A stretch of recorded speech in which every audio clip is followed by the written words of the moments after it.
Moins exposée que ses consoeurs Isabelle Huppert ou Catherine Deneuve, Masha Merrill a fait une carrière à son image, libre, brillante.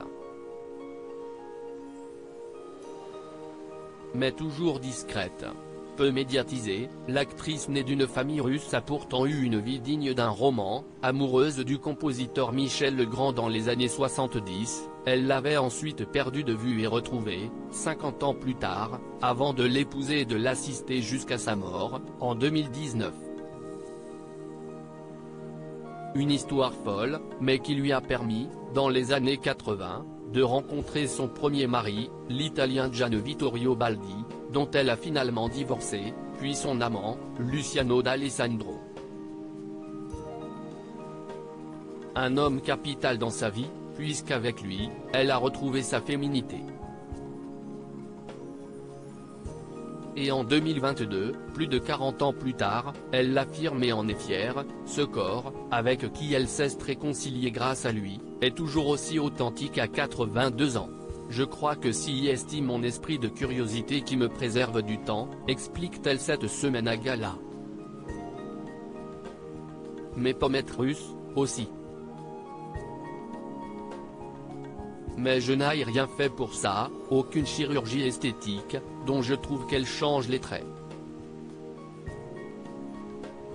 À part une opération des paupières à 40 ans. Point honnête, l'actrice l'est jusqu'au bout, puisque ces jours-ci, elle sort une autobiographie de cette histoire avec Luciano. Qu'il avait prise en photo nue.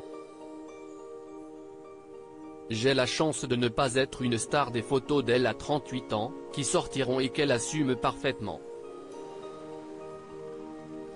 Je me suis dit que ça n'était pas vulgaire.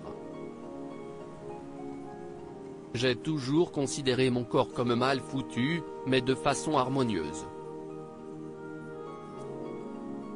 À mon époque, je n'ai pas correspondu au canon de beauté qui célébrait les lianes élancées. J'ai des formes. Ces nus ne sont pas là gratuitement, ils viennent raconter une rencontre à Naples, au début des années 80, avec un homme qui m'a aidé au moment où j'ai repensé ma féminité, explique-t-elle d'ailleurs à nos confrères, en ajoutant que cet homme l'a connue après un divorce difficile, au moment où elle a compris qu'elle ne pourrait jamais porter la vie.